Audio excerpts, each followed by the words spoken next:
제가 이게 에코도 있네요. 아마.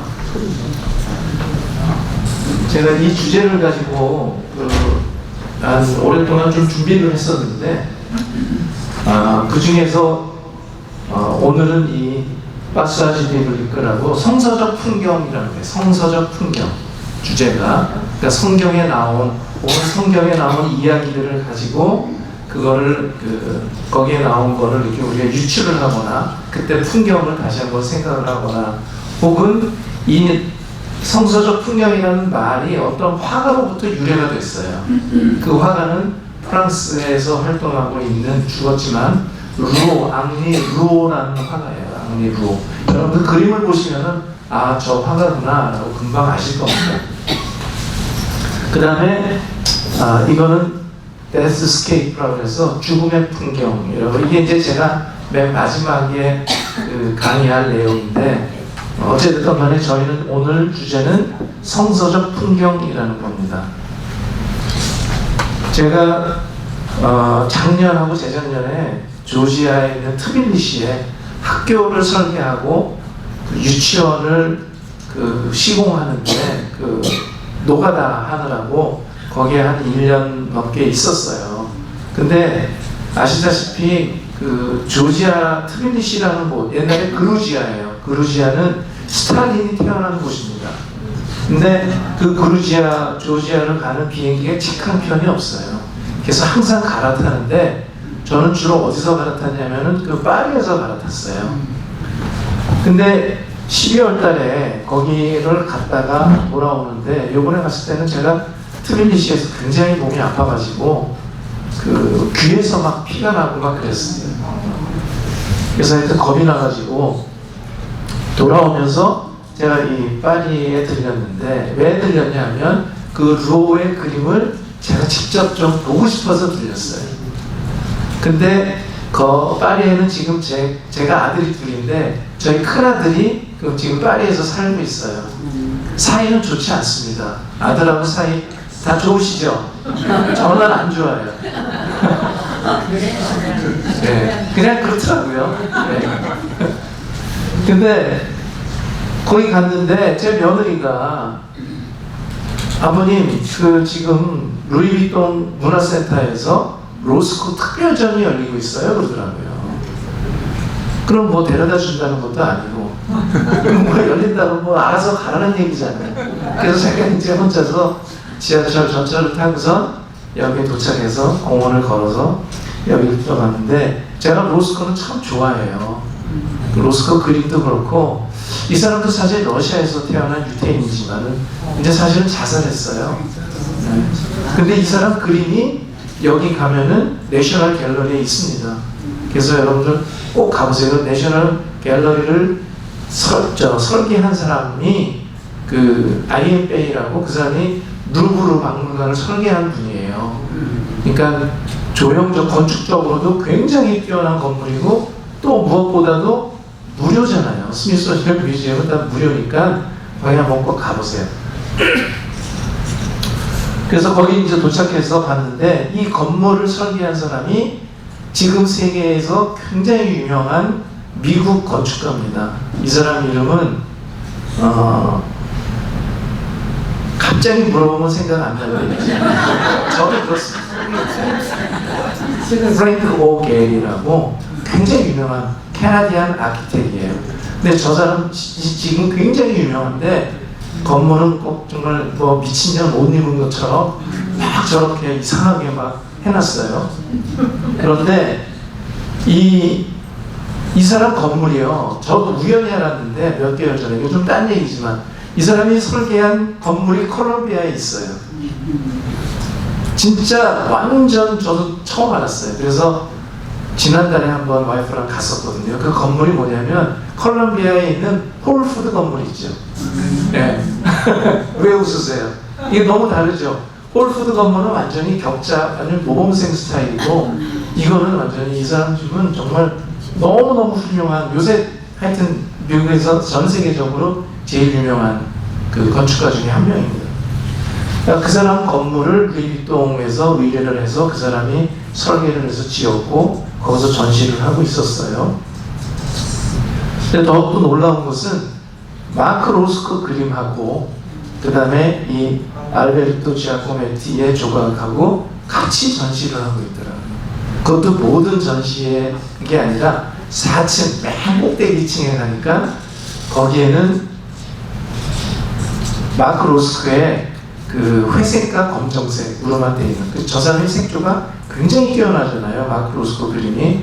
근데 저기에 있는 4층에만은 저렇게 전시를 했고 검정색, 회색, 쥐색 이렇게 그리고 저 자코메티의 조각을 2개를 이렇게 전시를 했더라고요. 자코메티 조각은 그 LA 가면은 게티 뮤지엄이라고 있어요. 게티 뮤지엄에 가면은 게티 뮤지엄의 출입구에 저게 하나 딱 놓여 있어요. 그 정도로 그냥 하나만 있어도 대단한 그 뮤지엄의 격이 그 높아지는 그러한 뮤지엄인데 여기는 그 루이비통이 얼마나 정말 그 문화적인 영향력이 강하나라는 것을 느꼈어요. 그냥 4층에 저 그림이 1, 2, 3층, 4층 다 있고 그러니까 2, 3, 4층 그 맨 위에 층에 저기 같이 전시를 했어요. 근데 제가 저걸 보면서 정말 저 사람은 정말 뭘 아는 사람이구나 라는 생각이 들더라고요. 저기 자코메티 조각도 이런 군더더기 없이 정말 기름기 다 빼고 안고만 딱 있는 것처럼 그리고 저 마크 로스코의 저 그림도 색깔을 다 색을 비워서 결국은 근원이 되는 색깔만 남겨놓은 그 그림을 저렇게 같이 전시를 한 게 굉장히 정말 저한테는 되게 좋았었습니다. 그래서 저기서 이제 구경을 하고 또 이제 며느리가 알려준 대로 뽕피두 센터에 갔습니다. 저 뽕피두 센터는 그 굉장히 오래전에 지어진 건물인데 저 건물은 그 이태리 건축가하고 영국 건축가 둘이서 설계를 한 거예요. 근데 저 건물은 지어졌을 때 논란이 많았던 근데 굉장히 획기적인 건물이에요. 그 루브르 박물관처럼 피라미드 그것처럼 저 건물은 모든 설비 라인들 있죠. 이런 무슨 물 지나가고 전기 그 다음에 공기 조화 이렇게 우리 에어들이 나오잖아요. 그런 모든 그런 그 설비 시스템이 건물 밖으로 그러니까 내장이 삐져나온 것 같은 그러한 건물을 그 사람이 설계를 해서 그게 지어졌다는 게 대단한 거죠. 그래서 프랑스라는 나라는 정말 참 대단한 것 같아요. 그런데 저는 그거보다 여기가 이쁜데 이 건물이 입구로 들어가기 위해서는 지하로 들어가요. 여러분들 우리 멀쩡한 건물을 지었는데 박물관을 지었는데 입구가 지하다. 그러면 여러분들 그거 받아들일 수 있겠어요? 근데 저 건물은 입구가 지하예요. 그러니까 주위 건물보다 한층 밑에 있는데 되게 재밌는 거는 이게 여기서부터 이렇게 슬로프 경사가 져 있다는 거예요. 근데 이게 어디서 이렇게 뚝딱하고 나온 게 아니라 그 옆에 사진을 보면은 이게 그 피렌체 옆에 있는 시에나 거기에 깜포 스퀘어, 깜포 광장이라는 곳입니다. 거기도 이렇게 돼 있어요. 경사가 져 있는데 이 바닥은 벽돌로 이렇게 헤링본 스타일, 헤링본 아시죠? 이렇게 여러분들 겨울에 선생님 좋아하시는 헤링본 자켓 그것처럼 이렇게 헤링본으로 해가지고 그 헤링본 패턴이 그 힘을 받으면은 이게 굉장히 인터라킹이 돼요. 그러니까 구조적으로 굉장히 단단해요. 그 조금 이따 보여드리겠지만 피렌체의 그 두오모 거기도 그 벽돌이 이렇게 그 이중벽으로 되어 있는데 이 두오모 뚜껑이 이렇게 헤링본으로 만들었어요. 그러니까 이미 그때 그 두오모 성당을 설계한 건축가가 그걸 알았던 거죠. 저게 왜 중요하냐면은 그냥 건물이 우리가 어떤 판이 있는데 이게 불편한 판이다 그러면은 액티비티를 유발하지 않습니다. 근데 이거를 이렇게 하나를 슬쩍 들어올려고 해요. 제가 팔이 2개라서 이렇게 슬쩍 들어올리잖아요. 그래서 경사가 지면은 굉장히 많은 액티비티들이 생겨요. 자연히. 여기 지금 보면은 연인들이 놀러 와가지고 이렇게 앉아가지고 있잖아요. 술도 마시고 게임도 하고 놀고. 여기는 지금 어떠냐? 제가 이날 갔을 때 사람이 없어서 그랬지, 아침 일찍 가서. 여기는 뱀장사, 불쇼 이런 사람들이 그냥 모여서 저기서 그냥, 아시겠죠? 느낌. 예? 막 불쇼 같은 것도 해요. 사람이 보든 안 하든. 그 뱀장사서부터 온갖 잡상인 사람들이 굉장히 많이 꼬이는 곳이 됐습니다. 그것 때문에 되게 사람들 그 동네에 굉장히 그 격이 떨어진다고 얘기하고 있는데, 그게 아니라 그 공간을 그렇게 설계를 한 거예요. 그래서 여기에 이제 그 제가 좋아하는 루어의 그림을 보러 갔는데, 여기가 이쁩니다. 이렇게 줄을 서서. 주로 이제 관광객들이 많죠. 되게 재밌죠. 계단도 이렇게 삐져나와 있어요. 그래서 이 계단이 아니라 저게 에스컬레이터입니다. 저걸 타서 다 올라가면은, 다 가보셨죠? 다 이제 안 가보신 것처럼 하고 있는데 많이 가보셨던 거예요.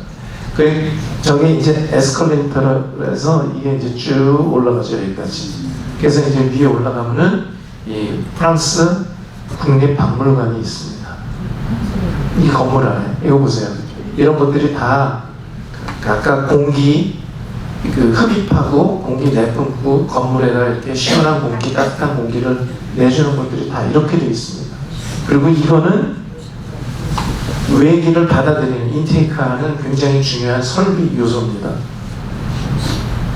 제가 이렇게 디자인을 한 게 한 번 있었어요. 나중에 나오겠지만은. 그런데 갔더니 이 루오의 관도 있지만 그림도 있지만은 바우하우스 특별 이게 관이 있더라고요. 여러분들 바우하우스 관심 있으신 분 들어보셨을 것 같아요. 바우하우스가 뭐냐면 그 독일에서 예술 운동이 벌어지면서 이 사람들이 그 예술 학교를 만들었어요. 예술 학교. 그런데 거기에 있는 몇몇 거기에 있는 교수들, 선생님들은 이런 사람들이었어요. 말터 그로피우스. 그냥 저런 사람들이 있구나라고 그냥 알고만 계세요. 미스 반데로, 칸딘스키. 이 사람 아시죠? 칸딘스키 들어보셨죠? 그 다음에 폴 클레, 그 다음에 몬드리안. 이런 사람들이 거기 교수들도 있었습니다. 그런데 그 히틀러가 들어오면서 이게 이제 독일의 데사우라는 곳에 있었는데 이 사람들을 내쫓았어요. 학교를 폐쇄했어요. 그래서 이 학교가 바우하우스라는 학교가 이제 공중분해 됐죠. 지금도 바우하우스라는 그런 이게 굉장히 많은 사람들한테 영향을 줘서 이것을 재현하고 싶어하는 예술 학교들이 전 세계에 굉장히 많아요. 어쨌든 간에 그럼 여기에서 일하던 이 사람들은, 이 교수들은 어디로 갔을까요? 첫째, 이 그로피우스라는 사람은 건축가인데 이 사람은 나와가지고 미국으로 갔어요. 보스턴으로 가서 하버드로 갔습니다. 그래서 하버드 건축가가 굉장히 좋아졌어요. 정말이에요. 그 다음에 이 미스 반데로라는 사람은 어디로 갔냐? 이 사람은 시카고로 갔습니다. 그래서 일리노이 대학의 IIT에 학장을 했어요. 오랫동안 했죠. 그래서 시카고라던가 이런 IIT나 하버드라던가 이런 학교들이 굉장히 좋아지게 되는 역할을 한 거예요. 결국은 선생님 때문에 학교가 좋아지는 거니까 좋은 학생들도 오고. 그래서 하여튼 이 바우하우스관을 쭉 보는데 제가 보다가 이거 사실 굉장히 중요한 얘기입니다. 이게 성서적 풍경인데 이런 얘기하면 그냥 엄숙한 얘기만 할까요 오늘? 네. 이 바우하우스에 있었던 교장 선생님 발토 그로피우스, 이 사람이 발토 그로피우스예요.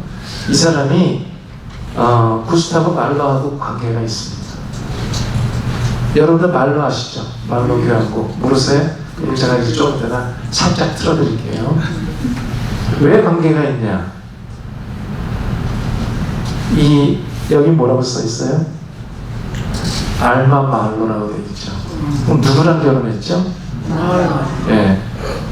근데 이 여자가 말로랑 결혼하기 전에 누구랑 사귀었냐? 이 구스타프 클린트랑 사귀었어요.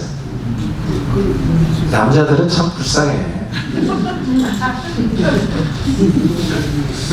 그래서 구스타프 클림트의 키스, 입맞춤이라는 이 정말 너무너무 유명한 그림의 모델이 된 사람이 이 사람입니다. 알바 말러. 근데 이 사람이 왜 말러하고 잘 살지 않고 왜 이 사람하고 또 관련이 있냐? 이 사람이 너무 재미가 없는 거야, 말러가. 그래서 이 발터 그로피우스하고 사귀었어요. 네. 말러랑 했지만 뭐 어떻게 제가 잘 표현을 잘 못하겠네요. 너무 이게 분위기가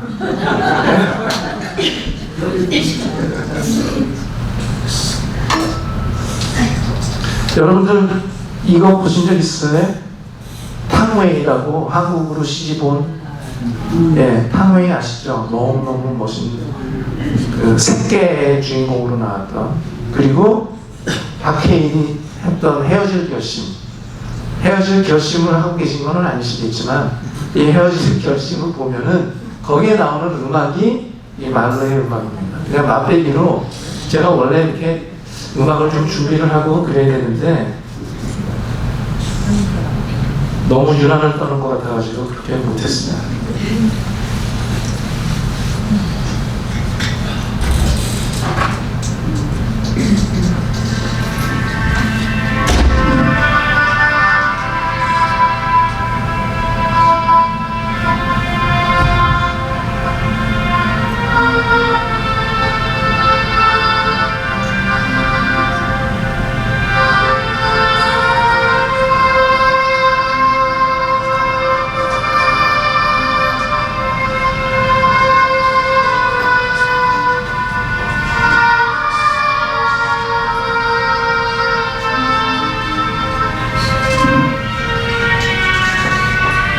찾아서 한번 들어보세요. 왜 이 음악을 만들었냐? 다시 돌아와라. 다시 돌아와라. 그래서 자기 알마 말러를 생각하면서 이 사람이 이 음악을 작곡을 했어요. 헤어질 결심에 너무 약간 이중적인 코드죠. 헤어질 결심인데 음악은 다시 돌아오라예요. 근데 이 4악장이 정말 너무너무 유명한 영화죠. 이 박찬욱 감독이 만든 이 영화, 박찬욱 감독이 음악을 굉장히 좋아해요. 굉장히 많이 알고. 그래서 이 사람 말러의 음악을 일부러 영화 속에 이제 삽입을 한 거죠. 어찌됐든 간에 이 말러하고 발터 그로피우스하고는 연적의 관계였죠. 연적. 예. 이분은 이제 리스 반데로라고 시카고로 가는 분이에요. 시카고. 근데 지금 이 밑에 있는 이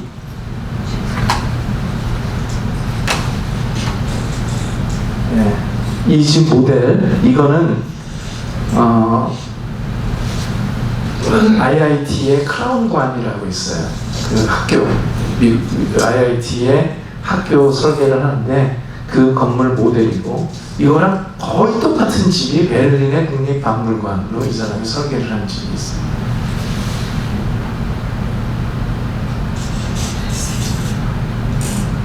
이겁니다. 이 베를린에 가보신 분은 아시겠지만 베를린 맞은편에 베를린 필하모닉 오케스트라 홀이 있어요. 그 홀도 사실 굉장히 유명하고 멋있는 홀이고, 굉장히 약간 자유롭게 지어진 그 극장이고, 그 맞은편에 있는 이 국립박물관은 정말 독일 사람이구나, 또 그런 걸 느낄 정도로 굉장히 엄격한 질서, 디테일, 그런 것들이 굉장히 멋있는 집이에요. 정말 너무 멋있어요. 이건 이제 썬큰 가든처럼 해서 지하에 이렇게 되어 있는 거고, 이게 이제 1층입니다. 1층이 여기에요. 1레벨이에요.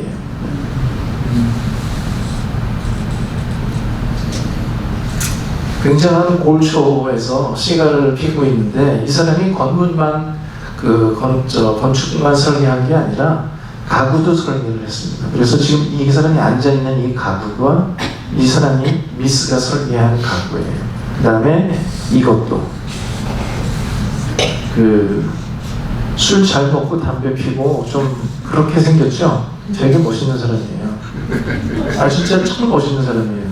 자, 근데 이분이 설계한 것 중에 유명한 거는 뉴욕에 있는 시그램 빌딩인데, 이 시그램 빌딩이 여러분들은 이제 건축에 관심이 있는 분은 보셨을지도 모르지만은 그 껍데기, 우리가 이제 이 건물의 이 껍데기를 저런 경우는 커튼월이라고 해요. 커튼을 이렇게 월처럼 이렇게 다 쳤다 그래서 커튼월이라고 하는데, 그 커튼월의 디테일이 굉장히 좋아요. 정말 제가 건축을 하지만은 정말 머리도 좋고 굉장히 뛰어난 사람이구나 라는 생각을 했는데, 다행히 한국에서도 김중업이라는 건축가가 한국의 3일로 빌딩을 설계를 하는데, 그 사람이 했던 디테일하고 똑같이 설계를 해서 지어졌어요. 그래서 그 당시에 이게 70년인가 71년도에 지어진 집인데, 그 당시에 거기에 커튼월에 들어가는 부품들이 없어가지고 일본에서 수입을 해가지고 저희 커튼월은 전부 일본에서 수입을 한 겁니다. 근데 요번에 다시 저게 리노베이션 했어요. 하지만 어디 느낌이 똑같지 않아요? 이거랑 시그램 빌딩이랑 이거랑. 자, 또 다른 유명한 건축가 중에 한 분인데, 이분이 미국 뉴욕의 AT&T 건물을 설계한 사람이에요. 이 건물을 설계했는데, 이 사람의 이름은 필립 존슨이라는 사람입니다. 원래는 하버드에서 역사학을 공부한 사람인데, 건축을 하면서 굉장히 유명한 건물들을 많이 설계한 분이죠. 그런데 이 사람이 그때 무슨 아마 8순인가 9순인가 생일일 거예요. 근데 후배들이 이 사람들을 이 필립 존슨을 파티를 해주기 위해서 다 똑같은 안경을 쓰고 왔습니다. 이 안경도 비슷한 안경이에요. 자, 이제 필립 존슨의 집은 제가 이번 여름에 8월 달에 제 처랑 같이 이 집을 보러 갔었어요. 커네티컷에 갔는데 이 집입니다. 글래스하우스. 집도 참 멋있지만 사람이 살기가 어려울 것 같지만 그렇진 않아요. 근데 이거는 이 사람이 이 미스 반데로의 가구를 너무 좋아해가지고 집에다가 이 가구가 이 미스 반데로가 설계한 바르셀로나라는 가구를 거기다가 딱 놔뒀어요. 왜 바르셀로나냐면은 이 바르셀로나에서 무슨 그런 컨벤션 같은 게 열렸었나 봐요. 그래서 그 당시에 독일관을 설계를 했는데, 그걸 하면서 이 미스 반데로가 바르셀로나라는 이름을 지었습니다. 요가 굉장히 유명한 가구, 이 유리 탁자 이것도 되게 유명하죠. 그 다음에 요 뒤에 있는 요 데이베드는 700만 원 정도 합니다. 근데 저거를 누가 좋아했냐면은 한국의 이건희 회장이 참 좋아해가지고 저거는 한국에서는 이건희 가구라 그래요. 이건희 가구. 그러면은 저건 줄 알아요. 되게 근사하죠? 여기 한번 가보세요. 되게 멋있어요. 어디에요? 커네티컷의 뉴카난. 그 뉴카난이 바로 그 기차역이에요. 커네티컷 잘 아세요? 거기 살았어요. 그래요? 이분이 이 집을 설계를 해서 지은 다음에 거기에 열체의 모더니즘 건축들이 지어지고, 이번에 그걸 쭉 보여주더라고요. 그 해설하는 분이 좀 얘기를 좀 해주시더라고요. 자, 이제 이분이 이제 오늘의 성서적 풍경의 주제를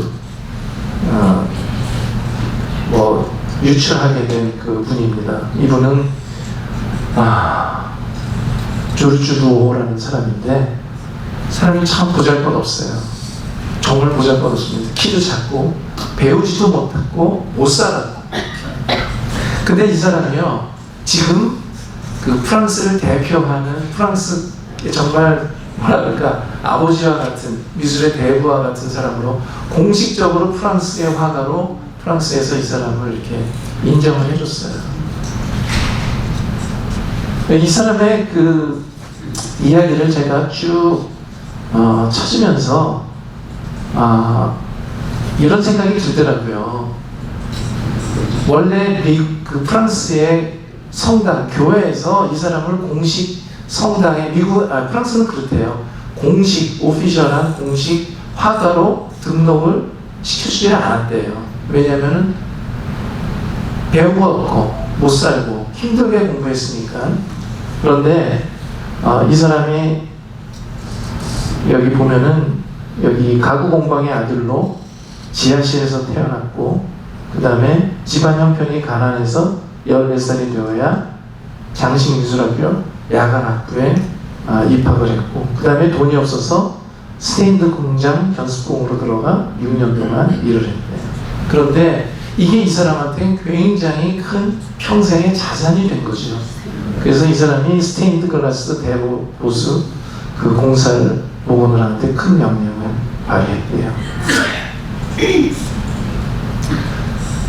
그림을 보면 금방 아실 겁니다, 여러분들이. 이게 자화상이에요. 이 사람 이 그림 보신 적 있으시죠? 이 루벨 그림을 좋아하시는 분들도 굉장히 많아요. 이분은 그림을 꼭 이렇게 그려요. 굉장히 두껍게. 아마 야수파의 그런 특징이 남아있는 것 같아요. 요거는 뽀피두 미술관에 전시되어 있는 거를 사진을 찍어온 거고, 이거 이제 그리스도의 초상, 그 다음에 자기 뭐라 그럴까, 광대, 자기를 광대로 표현을 많이 하고 광대를 많이 또 그려주더라고요, 이 사람.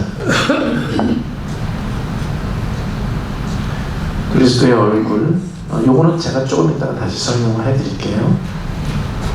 그리고 이제 이것도 pompidu 센터에 있는 거였는데 제가 요거는 직접 보지를 못해서, 근데 이제 이게 우리가 성서적 풍경이라는 이름을 프랑스에서 이 말 자체가 태동하게 된 이유가 이 그림 때문에 그래요. 이 앙리 루오라는 사람의 이 교회 예수 그리스도의 일대에 관한 그림을 전부 뭉뚱그려서 성서적 풍경이라고 이제 파사지 비블리크라고 이야기를 하기 때문에 이게 풍경의 하나의 양식으로 남게 된 거죠. 근데 이 그림은 항상 뒤에 배경으로 이렇게 집이라던가 길, 나무, 길이 있고, 그 다음에 꼭 왜 엠마오로 가는 두 제자인데 예수 그리스도가 나타난 것처럼 그런 걸 연상시키는 그림들이 굉장히 많아요. 이렇게 거의 비슷하죠. 그리고 거의 다 해질녘, 거의 다 해가 석양을 배경으로 한 그런 그림들이 굉장히 많습니다. 의외로 일본 사람들이 소장하고 있는 게 되게 많아서 이 사람 도집을 보면은, 도록집을 보면은 그런 게 있더라고요. 이건 메트로폴리탄에서 소장하고 있는 거네요. 거의 비슷하죠. 굉장히 많은 다작을 했습니다. 이런 식으로. 이렇게. 이분은 분명히 예수 그리스도겠죠.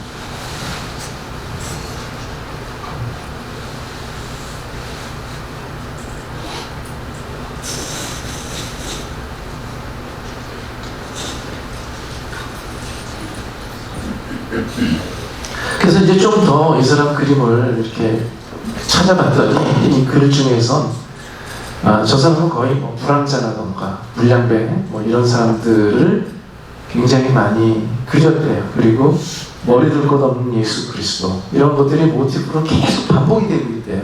그러니까는 너무 아름다운 그림을 그린 게 아니라 광대나 불황자나 예수 그리스도인데 힘들어하는 그런 예수 그리스도의 그림을 많이 그렸다고 하더라고요. 그 다음에 이분은 정말 종교적인 그런 게 굉장히 깊이가 굉장히 깊었고, 이 사람의 한 가지 그냥 꿈은 어느 날 언젠가 정말 너무 감동적인 예수 그리스도의 그림으로 많은 사람들이 회심을 하게 되는 게 이 사람의 자기의 꿈, 야망이고 역할이다라고 생각을 했던 것 같아요. 그래서 여기에 이제 이렇게 글이 써져 있더라고요. 자, 이때 이제 전 세계에 여기 미술 전공하고 저보다 훨씬 더 많이 아시는 분은 계시겠지만 제가 그냥 글을 통해서 느낀 거는 이 당시에는 예술, 특히 미술은 파리가 중심이었습니다. 파리가 중심이었는데 이 1940년대를 지나면서 중심축이 파리, 유럽의 파리에서 뉴욕으로 옮겨오게 됐어요. 그 뉴욕으로 옮겨오게 된 결정적인 계기가 된 게 일련의 이 사람들 때문에 그래요. 이 사람은 유명한 잭슨 폴록, 우리들이 추상화 중에서 아주 극추상화라고 할 수 있죠. 이 사람은 액션 페인팅이라고 이렇게 페인팅을 뿌려가지고 그림을 그리는 이 잭슨 폴록과 또 이제 칼라필드 페인팅에서는 아까 파리에서 보여드렸던 이 마크 로스코, 이 사람들이 다 뉴욕을 중심으로 활동을 하고 있어가지고 그래서 이때를 뉴욕 스쿨이라고 합니다. 뉴욕 스쿨. 근데 이게 프랑스에 있는 거의 대부분의 화가들도 이 사주에 맞춰서 자기가 원래 전통적으로 그리던 방법에서 다 도망가고 결국은 루옹한 파리 화단에 혼자 남아서 그냥 묵묵히 저 그림을 계속 그리고 있었대요. 그러니까 경주 남산에 가면은 구분 소나무가 있잖아요. 결국은 구분 소나무가 고향 뒷산을 지키는 것처럼. 그래서 이 당시에 이분이 이제 시작한 그림이 바로 이 미제렐레라는 주여 나를 불쌍히 여기소서라는 다윗의 시편 51편에 나오는 그 유명한 미제렐레의 연작을 거의 한 80편 정도 제가 그린 걸로 아는데 그렇게 그리게 됐습니다. 이거는 원래 이 사람이 먹으로 그렸대요.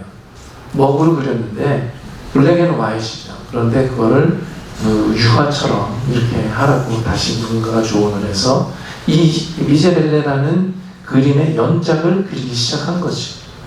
그래서 이 그림들이 굉장히 유명한 시리즈로서 성서적 풍경화를 그리는 사람으로 이분이 굉장히 자림하게 하게 된 그런 계기가 됐습니다.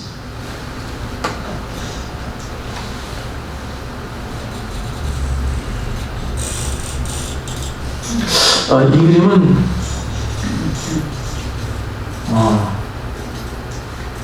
오케이. 네. 하여튼 그래서 이 그림이 그때부터 지금까지 앙리 르오를 얘기를 하면은 이 그림을 연상하는 사람들도 굉장히 많아요. 미제렐레라는 이 그림.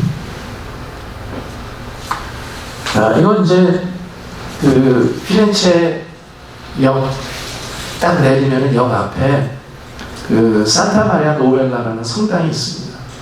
산타 마리아 노벨라 비누 같은 거 여기서도 쓰시죠.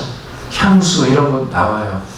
그런데 산타 마리아 노벨라 역 앞에 있는 산타 마리아 노벨라 성당 안에 있는 이 마사치오가 그린 트리니티라는 이 그림, 여기 보면은 이거 제가 저번 시간에 설명드린 적이 한 번 있을 거예요. 이거 굉장히 입체적으로 그리게 됐죠. 왜냐면은 피렌체의 도움을 설계한 사람이 퍼스펙티브 이론을 만들면서 그게 수학하고 굉장히 비례감이 일치하는 거기 때문에 수학적인 질서가 있어요. 그래서 원근법을 만든 후에 마사치오라는 사람이 그린 그림이기 때문에 입체감이 느껴지죠. 그런데 여기 보면은 이제 이게 요한복음에 있는 말씀입니다. 예수의 십자가 곁에는 그 어머니와 이모와 글로바의 아내 마리아와 막달라 마리아가 섰는지라. 이게 중요한 거죠. 여기 보면은 Jesus stood, his mother 뭐 이렇게 돼 있죠. 여기도 보면은 서 있죠. 이렇게 앉을 수가 없죠. 자기 아들이 죽었는데 그걸 어떻게 앉아가지고 그러겠어요. 서서 앉지도 못하고. 그래서 그때 그거를 표현한 굉장히 많은 드라마틱한 그런 그 주제가 많은 음악가들을 자극을 하게 됐습니다. 그래서 스타바 마터라는 형식이 생긴 거예요. 이 음악. 한국에서는 이걸 슬픔의 성모라고 그러더라고요. 슬픔의 성모. 그런데 영어로 얘기하면 스탠딩 마더예요. 스탠딩 마더. 그래서 여기 보면은 굉장히 많은 사람이 있는데 베르골레지라던가 비발디, 그 다음에 드볼작, 폴람, 보케리니, 로시니, 하이든 이렇게 있는데 이 사람 현대음악가의 아보 파르트라고 리투아니아 출신의 굉장히 유명한 현대음악가인데 이 사람도 그걸 했죠. 스타바 마터를. 굉장히 기회가 되면 한번 들어보세요. 스타바 마터, 스탠딩 마더.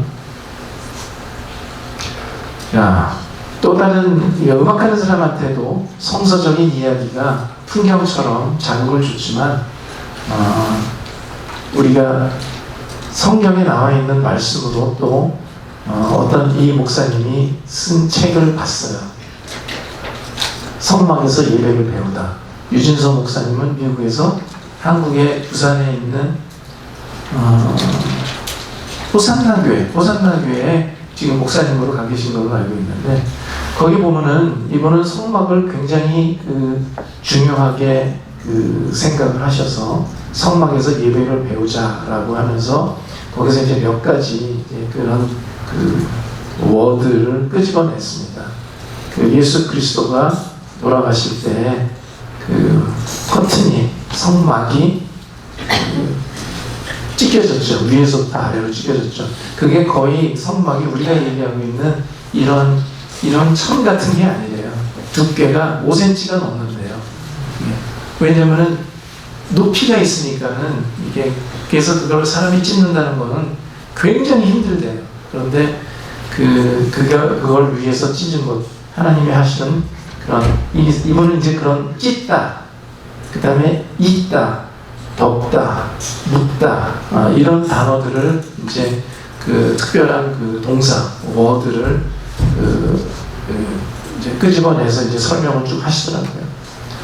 근데 이건 이 책에는 있지 않지만 제가 우연히 이걸 이제 하다가 알게 된 건데 여기 보면은 출애굽기에 이런 말씀이 나옵니다. 모세가 바다 위로 손을 내밀매 여호와께서 큰 동풍이 밤새도록 바닷물을 물러가게 하시니 물이 갈라져 바다가 마른 땅이 된지라. 근데 우리 이렇게 알고 있잖아요. 여기 죄송합니다. 교회 안 다니시는 분들도 이건 다 알고 계시겠지만 모세가 지팡이를 홍해 바다에다가 딱 쳤더니 갈라졌다고 알고 있는데 말씀은 안 그렇잖아요. 동풍이 밤새도록 불었다는 거잖아요.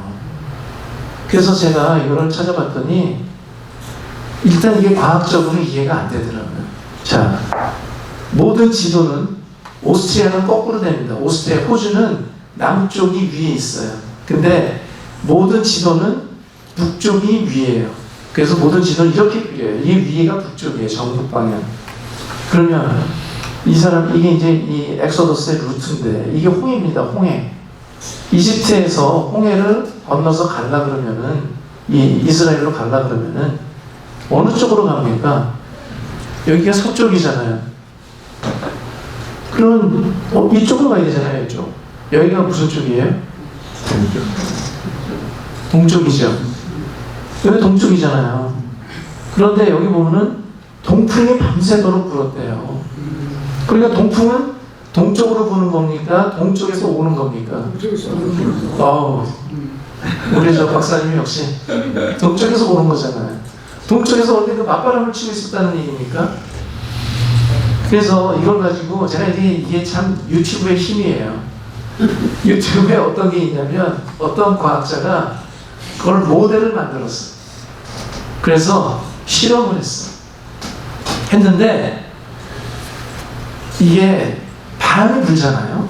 그러면은 이쪽 아라비아 쪽에서 내려오는 따뜻한 바람이 이 산 쪽, 여기 이쪽이 산이에요. 이 산들이 많아요. 이쪽에, 이쪽에. 여기서 내려오는 그 아라비아의 따뜻한 바람이 그 말린대요. 그래서 정말 이게 수심이 낮은 데는 그렇게 될 수가 있다라고, 이게 굴한지 안 굴한지는 모르겠지만 그렇게 되어 있더라고요. 그래서 저도 여지껏 모세 아저씨가 다 혼나게 나를 따르라 하면서 한 것 같은데 그게 아니라는 거죠. 그러니까 예배자의 자리로 나올 때는 우리가 찢을 수 없는 이런, 하나님이 예수 그리스도의 죽음 때문에 정말 애통하는 심정으로 찢은 것, 그 다음에 내가 너네들의 살 길을 이어줄게 라는 그런 있다라는 말이 저는 참 마음에 와닿더라고요. 그 다음에 이 덥다, 언약궤, 이거 아시죠 여러분들? 언약궤 맨 위에 있는 게 뭡니까? 언약궤 뚜껑. 이게 지금 이 언약궤, 그 우리가 성궤라고, 성막이라고 그러잖아요. 성막 안에 그 성궤, 그 성경책이 있는 그 궤의 위에 금으로 이렇게 천사가 이렇게 마주보고 있어요. 그걸 뭐라 그럽니까? 속죄소. 아, 목사님이세요? 아니, 그걸 속죄소라 그러잖아요. 왜 속죄소냐? 저도 이거 공부하면서 알았는데 그거를 카파르라고 하는데, 카파르가 덮다라는 뜻이에요. 그러니까 야, 덮어줄게. 이거예요. 이거. 너 죄 졌어? 알았어. 내가 덮어주마 라는 게 커버해준다는 거예요. 커버해준다. 이 언약궤에 덮다라는 게, 속죄소라는 게, 그래서 내가 너의 죄를 사하여준다라는 거고, 그 다음에 이제 이분이 묵다라는 것은 이게 at one month. at one month는 아시죠, 여러분들? 이 영어 아시죠? autumn month. autumn month라고 뭐라 그럴까? 속죄라는 그런, 이 영화 안 보셨어요, 혹시? 안 보셨어요? 예, 이거 한번 보세요. 되게 재밌어요. 그래서 이게 at one month가, autumn month가 어원이 at one month, 하나됨이라는 그런 뜻을 가지고 있다 그러더라고요. 그래서 제가 이걸 하면서 저도 참 공부를 하게 됐습니다. 그래서 제가 오래전에 한국에 있을 때 아주 조그만 책인데, 제가 그림 보는 걸 참 좋아해가지고 진짜 보잘것없는 아주 조그만 책이 창작가 비평 창비에서 나왔는데, 이 책을 사서 일본말로 쓰여져 있어서 이 박이엽 선생이 옮겼는데, 이 서경식이라는 사람이 쓴 글이에요. 쓴 책이에요. 근데 이 서경식 씨는 자기 형, 이게 삼형제가 있었나 봐요. 자기 형 둘이 그 간첩 사건으로 옛날에 안기부에서 그냥 죄 없는 사람들을 패가지고, 그래서 그 자기 형 둘이 그 거의 한 10년 넘게 한국에서 감옥 생활을 했대요. 근데 이 사람이 이게 너무나, 그래서 이 사람은 지금도 좌파입니다. 그렇게 됐어요. 근데 뭐 그게 중요한 게 아니라, 이 사람이 일본에서 불문과를 나와가지고 그 다음에 정말 이런 나의 서양 미술 순례를 하지 않으면 죽을 것 같은 거예요. 화병으로. 그러니까 오히려 그림들을 보면서, 근데 이 사람이 이때, 지금은 저 책이 아니에요. 새로 나온 중고판이 있어요. 근데 저걸 처음 썼을 때는 이 고통, 여기 보세요. 이게 그냥 이게 편하게 무슨 뭐 춤을 추고 있는 게 아니라 고통, 이렇게 듯한 그런 것들, 그리고 하나님의 은총을 바라는 그런 모습들, 그런 그림들을 주로 보게 된 거죠. 자기도 모르게 그렇게 된 거겠죠. 근데 이제 거기 보면은 여러 가지 그림들이 있는데, 여기 보면은 프라 지오반니 안젤리코라는 사람이 이제 마리아한테 이제 계시를 해주는 거죠. 수태고지라고 해요. 수태고지. 저 얘기하는데, 너가 아이를 가질 것이다 라고 고지해 주는 거예요. 알려주는 거죠. 천사가 와가지고 알려주는 이 그림서부터 시작을 하는데, 정말 좋은 그림들이 굉장히 많아요. 그런데 저는 이 그림도 되게 좋더라고요.